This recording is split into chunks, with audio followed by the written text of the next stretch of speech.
The 16 crew members of United States strategic bomber number 4492075 are waiting for their plane to warm up.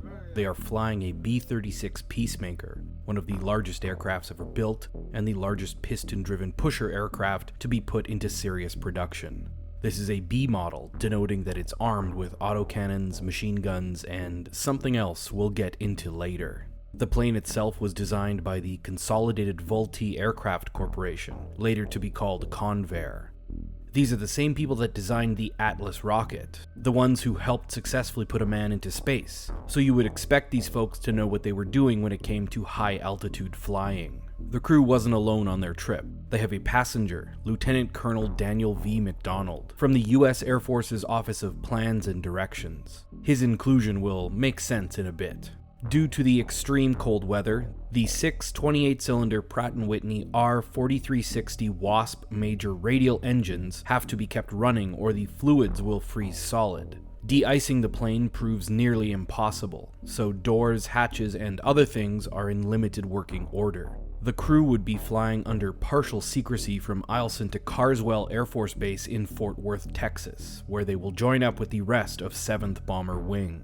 In July of 1949, the same crew and same plane had to make an emergency landing in Fort Worth after their number 3 engine burst into flames, severing the controls to the 2 engines downstream of it. That had been fixed, but I'm sure its crew was pretty nervous. 2 other Alaska-based B-36s, one on February 12th and the morning of February 13th, had to make an unscheduled landing as they both had iced-over exhausts, which caused engine issues. The B-36 had a flaw that all pusher aircraft seem to have. With your carburetor in front of your engine, you can't use the heat from the engine to warm the carb. This wasn't an issue in lower altitude flying and in hotter weather, but for a strat bomber, they would be flying high and fast in an already chilly part of the world. The blizzard had picked up with winds upward of 65 kilometers an hour and a thermometer that registered -40. Regardless, they were on a schedule and under orders, so the crew and their passenger took off, praying that the blizzard would subside when they got to altitude.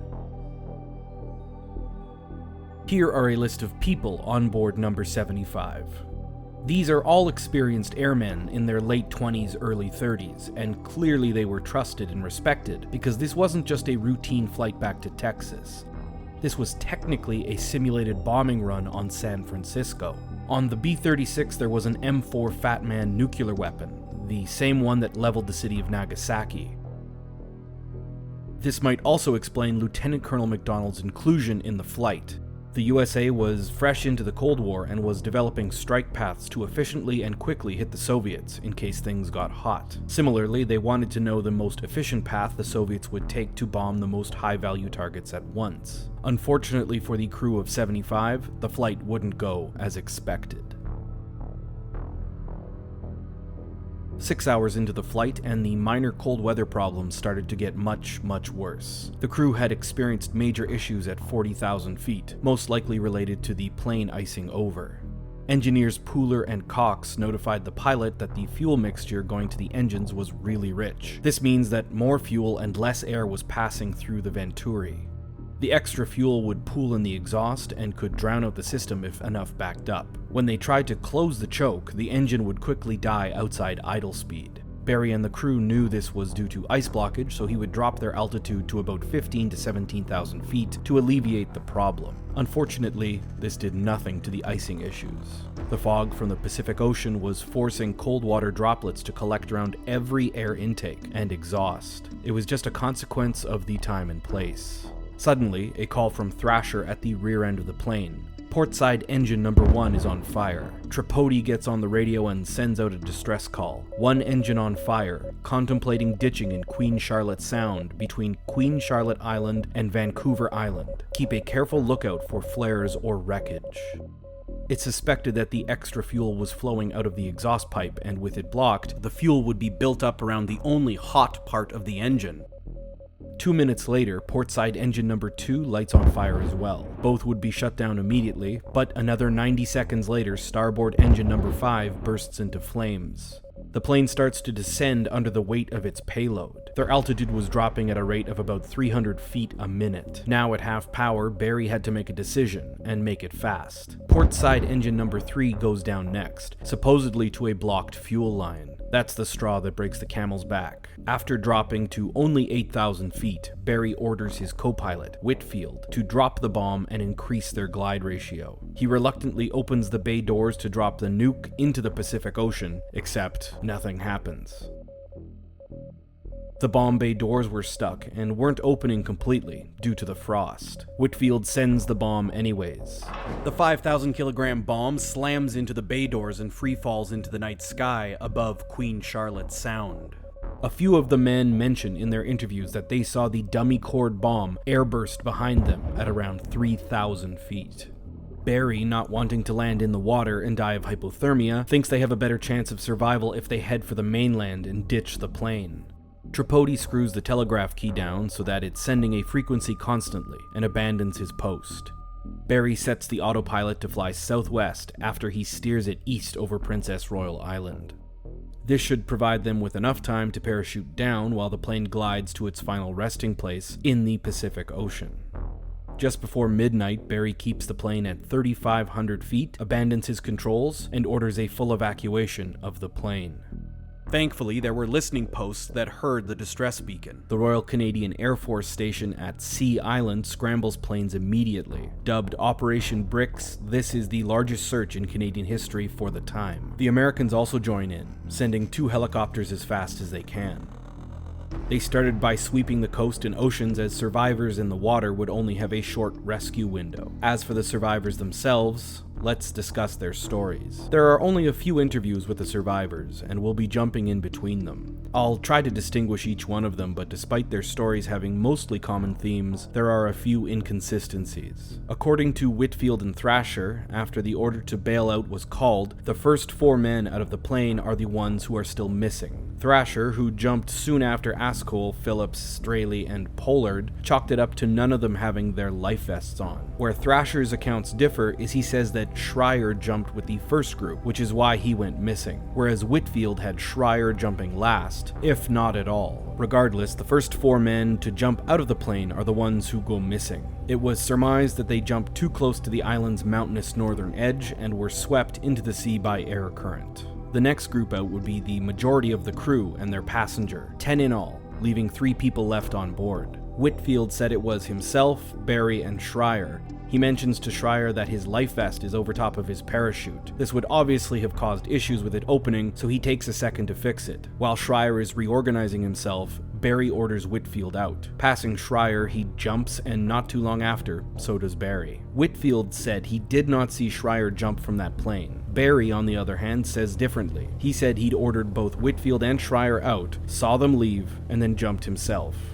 Barry, Thrasher, and Whitfield can testify to see a burning plane make a 180-degree turn and start flying due north after everyone bailed. Remember, this is despite Barry setting the plane's autopilot on for a southwestern course out to sea. As the guys fall, they take some bumps and bruises. Tripodi lands on the snowy side of a cliff and slides down it, hitting his leg on the edge of it and free falling. Thankfully, he gets tangled in a tree before he can fall headfirst into a rock. Unthankfully, he is now stuck upside down, hanging by a leg in the same tree. He has to suck water from the tree's bark to survive in between bouts of unconsciousness. Pooler and the rest of them hit a large patch of evergreens. Pooler gets tangled 12 meters up, and after cutting his cord, breaks his ankle falling to the ground. Thrasher and the rest get luckier and are able to safely get down their trees thanks to snow buildup. Barry and Whitfield would land in a less forested but more boggy hilled area, getting soaked in the process. Thrasher said that after getting down from his tree, he heard a nearby gunshot and immediately thought it was Schreier. Schreier, he said, was supposedly the only person carrying a pistol on him prior to bailing. A cursory look yielded no sign of him. Barry admits to shooting at a squirrel that night, but it's unclear why he did it. Each pilot had an emergency ration pack on them when they jumped, and squirrels aren't packed with protein anyways. Whitfield and Barry would find each other thanks to the gunshots and a whistle, and would find Tripodi hanging upside down 10 hours later. They would help him down, but he was half dead and frostbitten, so they made him comfortable and went to find others. Thrasher would find Ford, McDonald, and Gerhardt after some yelling. Ford nearly hit the ground at terminal velocity due to an issue with his parachute in the trees. He was snagged by a branch at the last second, 1 foot away from hitting the forest floor. Gerhardt had a compass on him, and the group makes their way to the coastline, finding Stevens along the way. Barry and Whitfield would come across the group, and slowly the rest would trickle in other than Tripodi and Pooler. A day later, a fishing vessel would find the group of 10 on the beach. Despite capsizing the rescue dinghy, all of the men were very thankful they only had to be on the island for 2 days. Tripodi would be rescued a few hours later thanks to the volunteers from the Vancouver Alpine Ski Club. The American Coast Guard and the Canadian destroyer Cayuga would blast the American anthem to assist with exfiltration. 2 more days after the initial pickup, a limping Pooler would appear on the beach, waving at the passing Cayuga. It took him 4 days, but he slowly made his way down the forested hill to the beach. He had been subsisting on 1 square of chocolate a day from his ration pack, as he was worried he wouldn't be found for a while. When the members of Cayuga pick up Pooler, they hear shots in the distance. They assume it was the members of the search party and think nothing of it. In the papers, it's reported that all of the survivors have been found alive on Princess Royal Island. The families rejoice. Schreier's wife is ecstatic, and both Askell and Pollard's wife and 3 children are similarly overjoyed. Little do they know, the call of 17 survivors rescued was incorrect. Schreier, Askell, Phillips, Pollard, and Straley would never be seen again, and their fates still aren't clear. The misinformed families are understandably devastated. Days turn into months, months turn into years, and soon there is no hope of finding the rest of the men or the plane.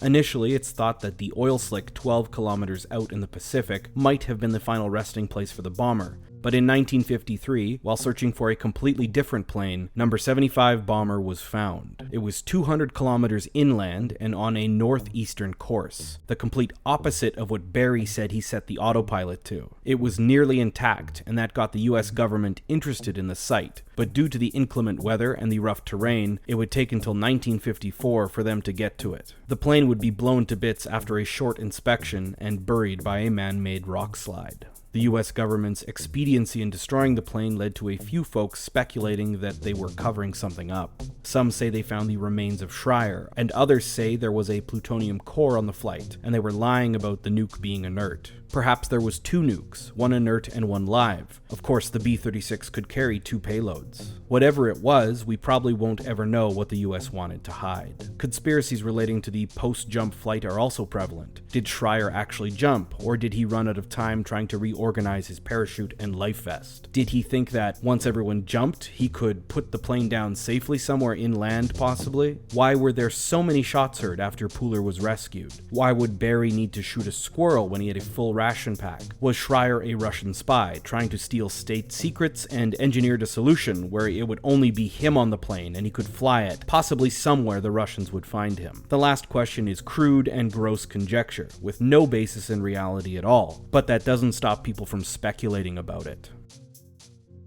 The fate of most of the crew is unknown, but from the records we do have, it seems like the majority were marked for death by some sky deity. The 1950 flight back to Fort Worth carrying the survivors would lose an engine, but land successfully. In a 1997 interview with the survivors, Lieutenant Paul Gerhardt would say, "That is when some of us seriously thought, to hell with it." Gerhardt joined the U.S. Air Force's Intelligence Division, specializing in nuclear weapons testing. In 1953, when the crash was found, he assisted the investigation team, and once again, nearly died in a helicopter crash in the Fraser Valley. In 1975, he finally retired from the Air Force after 33 years of service, and passed away in 2003. Captain Harold Barry and First Lieutenant Ernest Cox died in April of 1951 while performing in a mock aerial battle. An F-51 Mustang flown by the Oklahoma National Guard attempted a diving maneuver against the B-36, but struck it between the wing and tail. Of the 17 on board, only 4 survived. This was the 3rd crash in 3 years for Barry and Cox, all while flying the B-36. One of the 4 lucky survivors was Technical Sergeant Dick Thrasher. He was interviewed in 1997 and in a 2004 television documentary called The Lost Nuke by Myth Merchant Films. Retiring from service in 1971, Thrasher revisited the BC coast in 1998 to toss a wreath into the Pacific Ocean. He passed away in 2020 at his home in Texas. James Ford, Charles Pooler, and Vitale Tripodi participated in the 1997 interview. Nothing is known after that. First Lieutenant Ray Whitfield was also interviewed, once in 1998 by a researcher who found his personal items at the crash site, and once in 2004 for the Lost Nuke documentary. After a second scare with a B-36 at Carswell Air Base, Ray left Strategic Air Command in 1951 for the Air Force's Flight Test Department. In 1957, he left the military for Boeing and to market computers. He finally retired in 1976 from aviation completely and became a clergyman. Many years after his time as a bomber pilot, Ray visited Russia with his wife. The city goes unnamed, but he mentions that it was on their target list. He said he wept uncontrollably seeing the thousands of Russian citizens, all of which were marked for death and didn't even know it. The passenger, Colonel MacDonald, went on to be the chief of the Plans Division for Allied forces in Central Europe from 1951 to 1953. In 1956, he would take command positions in New Mexico and Texas before jumping to Fairchild in 1962. Within weeks of taking the position at Fairchild, he was hospitalized with severe anemia and a blood disorder. Unfortunately, he passed away soon after. In 1952, a group of fishermen would find a parachute and a skeletonized human foot in a military boot. The bones would be buried under the assumption that it was one of the 5 missing airmen, Schreier, Ascol, Phillips, Straley, or Pollard. In 2001, Holly Laskol's daughter convinced the U.S. Air Force to exhume the foot and test it to get a definitive answer. She heard nothing conclusive for 11 years when in 2012 the foot was found to belong to Elbert Pollard thanks to his daughter's DNA. He was buried in Presidio and still has a street named after him, along with Neil Straley, in Fort Worth, Texas. Roy Dara, Martin Stevens, and Richard Schuler's fates are unknown. The B-36 was always kind of living on borrowed time. By the time it saw service in the 50s, MiGs were already outflying prop-driven aircraft. Despite a jet-powered upgrade, the design was just outdated. And the government seemed to be done with the design as well, if the expediency of its obsolescence is any proof. By 1955, the planes were rendered completely obsolete and put in storage. In 1958, there were only 22 left in operational shape. And finally, in 1961, there were only 5 B-36s left, all of them in museums. Not a single piece of that Fat Man nuke has ever been recovered from the ocean. Oddly enough, this isn't the only time in 1950 that the Americans dropped a nuke on Canada. In November of the same year, a B-50 was flying over Rivière-du-Loup, Quebec, when they had engine troubles. They also had to jettison and airburst the nuke and were able to get back to base safely. It took them until 1980 to admit that it was a nuclear bomb that burst. Thanks for watching.